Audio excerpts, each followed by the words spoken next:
अस्सलाम वालेकुम, this is Mohammad Nasir and welcome to unique items. Pedagogy MCQs में क्लासरूम मैनेजमेंट का पार्ट 9 प्रेजेंट किया जा रहा है। इससे पहले पार्ट्स का लिंक आपको इसी वीडियो के एंड पे या डिस्क्रिप्शन में मिल जाएगा। वीडियो पसंद आए तो लाइक कर लीजिए और चैनल पे नए हो तो सब्सक्राइब कर लें ताकि आने वाली वीडियोस आपको इजीली मिलती रहा करें। चलिए स्टार्ट करते हैं 121 से। मूवमेंट मैनेजमेंट रेफर्स टू, यानी क्लासरूम के अंदर अगर मूवमेंट मैनेजमेंट की बात की जाए ना तो it is how students enter and exit the classroom. इसका मतलब ये होता है कि बच्चे क्लासरूम में एंटर कैसे होते हैं और एग्जिट कैसे करते हैं। Whether students are allowed to leave their assigned seats whenever they please. इसका मतलब ये होता है कि जब बच्चे चाहें अपनी सीट्स छोड़ सकते हैं या नहीं। How students are expected to leave their seats to obtain material, to sharpen pencils, for a drink of water and to see the teacher and to use the basket waste basket. तो ये सारा कुछ करने के लिए, इधर उधर जाने के लिए क्लासरूम में उनको इजाज़त है या नहीं। तो ये सारा काम जो है ना, ये मूवमेंट मैनेजमेंट, इसका ये मतलब है। तो डी आंसर होगा। Anything that causes reaction is called, ऐसी चीज़ जो कि रिएक्शन कॉज करती है, यानी कि जिसका रिएक्शन होता है ना, तो वो कहलाती है स्टिमुलस। यानी कि स्टिमुलस एक ऐसी चीज़ होती है जिसका आगे कोई ना कोई रिएक्शन होता है। नेक्स्ट है कि when getting students to share and assume responsibility in the classroom, teachers should do what. यानी जब आप बच्चों से रिस्पॉन्सिबिलिटी, उनको कोई जिम्मेदारी देते हैं ना, तो टीचर को क्या करना चाहिए? टीचर को ये करना चाहिए कि look over students prior grades in the subject of interest. Responsibility देते हुए उनके प्रायर ग्रेड्स, पिछले ग्रेड्स किस लिए देखेगा वो। Involve students in planning and implementation of classroom initiatives. जाहिर है जब रिस्पॉन्सिबिलिटी देगा ना टीचर बच्चों को क्लासरूम के अंदर, तो वो ये काम करेगा, planning and implementation of classroom initiatives, यानी बच्चों से वो प्लानिंग करवाएगा। अब देखें ना, ये वाला ऑप्शन पढ़ लेते हैं। Give a 15 item teacher made test. उनको टेस्ट किस लिए देगा? जब उनको रिस्पॉन्सिबिलिटी दे रहा है ना, तो क्लासरूम से मुताल्लिक काम करवाएगा। तो नेक्स्ट है कि before mister Nielsen begins his lecture he reviews the previous days lesson. जब मिस्टर नीलसन अपना लेक्चर देने लगता है ना, वो पिछले दिन का काम उसको रिव्यू करता है। Discusses its relevance to the day's topic, उसकी रेलिवेंस को देखता है मौजूदा टॉपिक के साथ। And provides clear instruction for students work, और बच्चों को काम के हवाले से क्लियर इंस्ट्रक्शन भी देता है। तो which behaviour is Mr Nelson engaging in, किस तरह के बिहेवियर में इंगेज हो रहा है वो। अटेंशन दे रहा है, ओरिएंटेशन दे रहा है, प्लानिंग या अलर्टिंग। अब देखें बेसिकली जब पिछले लेक्चर के साथ चीज़ों को मैच कर रहा है, रिलेट कर रहा है, ये सारा कुछ कर रहा है, तो ये ओरिएंटेशन कर रहा है, यानी कि उनको फेमिलराइज कर रहा है, उनको पिछले लेक्चर के साथ, पिछली चीज़ों के साथ फेमिलराइज करके फिर आगे चल रहा है उनको। तो ओरिएंटेशन इसकी डेफिनेशन के अंदर पूरा उतरता है। नेक्स्ट है 125। Classroom management principles sometimes are applied differently in elementary and secondary schools because. अब जो क्लासरूम मैनेजमेंट प्रिंसिपल्स है ना, तो कभी कभार वो एलिमेंट्री एंड सेकेंडरी स्कूल्स में डिफरेंटली अप्लाई होते हैं। उसकी वजह ये है कि after differing school structures, school के स्ट्रक्चर डिफरेंट होते हैं, कंटेंट वैलिडिटी अलग होती है, सेमिनार स्टाइल अलग होता है, या ईयरली प्लानिंग की वजह से। तो ये बेसिकली एलिमेंट्री एंड सेकेंडरी, ये स्ट्रक्चर ही डिफरेंट होता है ना, इस वजह से वो डिफरेंट स्टाइल्स अप्लाई होते हैं वहाँ पे। Of the following activities which is the best example of pre instruction assessment. Assessment यानी कि प्री इंस्ट्रक्शन से मुराद क्या है? पढ़ाने से पहले की असेसमेंट। वो कैसे होती है? Look over students prior grades in the subject of interest. उनके सब्जेक्ट ऑफ इंटरेस्ट में उनके पिछले ग्रेड्स आपने देखने हैं कि उनकी क्या पोजीशन है। Increased sense of being challenged at a level consistent with ability.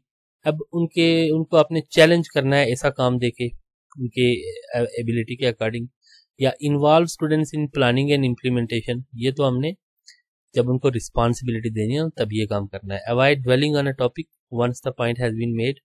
जिस टॉपिक पे पॉइंट बना लिया गया तो उस पर मजीद आप टाइम ना ज़ाया करें। तो बेसिकली क्या है कि प्री इंस्ट्रक्शन असेसमेंट की बात हो रही है ना, तो ये चीज़ देखेगा टीचर कि उनके पिछले ग्रेड्स कैसे हैं। According to Maslow's hierarchy of motives, which of the following needs must be satisfied before a person can attain esteem।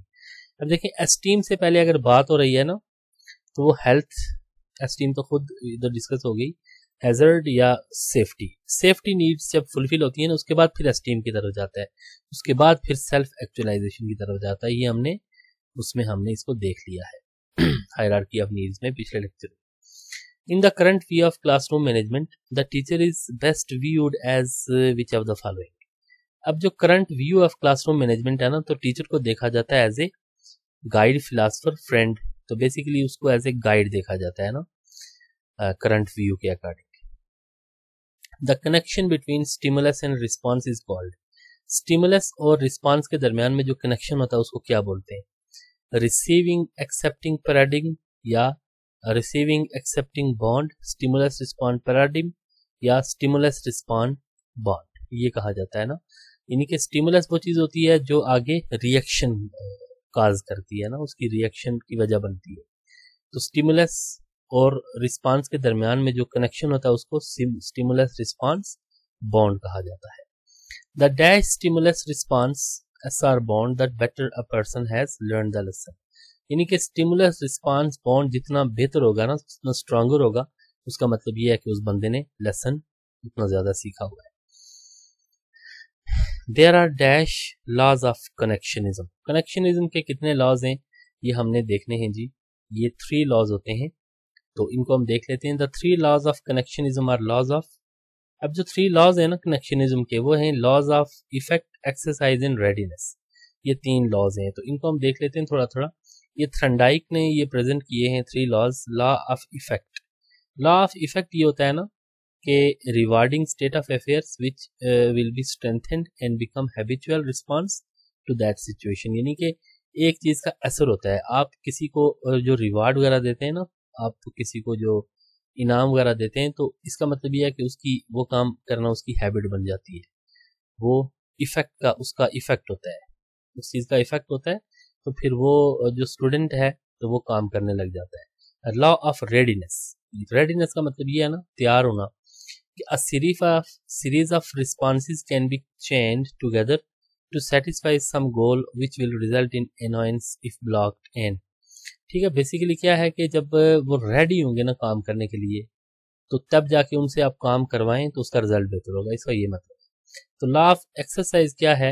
यानी बार बार काम करने से उसमें आपकी जो एफिशिएंसी है वो इंक्रीज होती है, इसका मतलब ये है। According to the law of effect, if a stimulus results in negative outcome, the SR bond is। अगर मतलब लॉ ऑफ इफेक्ट के हवाले से ये है ना कि अगर जो स्टिमुलस है, जो चीज जो काम आप कर रहे हैं, अगर उसका नेगेटिव आपको रिजल्ट मिलता है, तो फिर स्टिमुलस रिस्पॉन्स बॉन्ड क्या होगा? यानी फिर वो काम बंदा करेगा बार बार या नहीं? तो जाहिर सी बात है वो काम बार बार वो नहीं करेगा, ये वीकन हो जाएगा। स्टिमुलस रिस्पॉन्ड बॉन्ड क्या होगा? कमजोर हो जाएगा। अगर इसका पॉजिटिव इम्पैक्ट हो तो फिर ये स्ट्रांग होता जाएगा, यानी वो काम और वो बच्चा या कोई भी बंदा वो काम करता जाएगा। According to the dash, more you do something the better you are at it. अब देखें ये चीज हमने ना पढ़ी है ना कि मोर यू डू समथिंग, जितना ज्यादा आप कोई काम करेंगे ना, the better you are at it, तो आप उसमें और बेहतर होते जाते हैं। इसका मतलब क्या है कि आपकी जितनी एक्सरसाइज, जितनी प्रैक्टिस होगी, उतना वो काम आप बेहतर करते जाते हैं। इफेक्ट और रेडीनेस भी हमने ऊपर देख लिया है। According to the dash, SR bond are stronger if an individual is ready to learn. अभी देखें ना, according to the law of readiness, जो स्टिमुलस रिस्पॉन्स बॉन्ड है ना, वो स्ट्रॉन्गर होगा अगर कोई बंदा वो काम करने के लिए तैयार हो, तो ये लॉ ऑफ रेडीनेस आ जाएगा। The dash says we are motivated to gain rewards and punishment. कौन कहता है कि हम क्या होते हैं? We are motivated to gain rewards and punishment. तो जाहिर सी पता है ये लॉ ऑफ इफेक्ट कहता है ना, कि लॉ ऑफ इफेक्ट ये होता है कि एक चीज का इफेक्ट होता है। आपको अगर रिवार्ड मिलता है उसका भी एक इफेक्ट होता है, पनिशमेंट का भी एक इफेक्ट होता है। तो आपका बिहेवियर या SR बॉन्ड या स्ट्रांग होता जाएगा या वीक होता जाएगा। पनिशमेंट के बाद वीक होता जाएगा और पॉजिटिव रीइंफोर्समेंट के बाद वो स्ट्रांग होता जाएगा। Law of effect can effectively use in. अब देखें जो लॉ ऑफ इफेक्ट है उसको इफेक्टिवली आप किस में यूज कर सकते हैं? ज़रा क्लासरूम मैनेजमेंट में आप उसको यूज कर सकते हैं। यानी एक चीज का असर, फॉर एग्जांपल आप किसी खास तरह के एक्शन पे आप जब पनिशमेंट देंगे तो वो SR बॉन्ड फिर वीक होता जाएगा।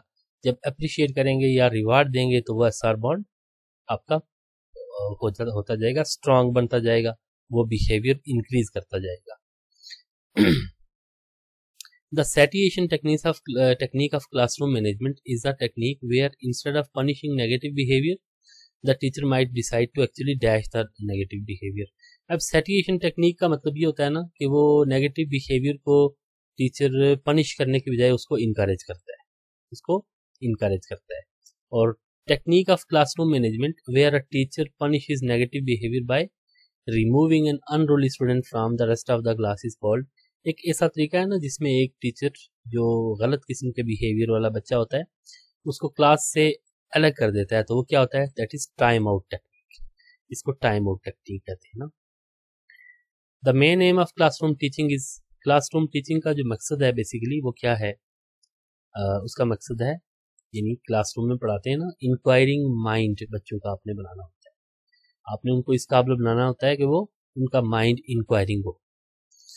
तो बहुत बहुत शुक्रिया देखने के लिए। मज़ीद इस तरह की वीडियोस के लिए चैनल को सब्सक्राइब कर लें, और वीडियो पसंद आई हो तो लाइक कर लें। फिर मिलते हैं आपसे नेक्स्ट वीडियो में, तब तक के लिए अपना ख्याल रखिएगा। और इस चैनल का भी PDF नोट्स व्हाट्सएप पे आप हासिल करने के लिए दिए गए कॉन्टैक्ट पे आप कॉन्टैक्ट कर सकते हैं। अल्लाह हाफ़िज़।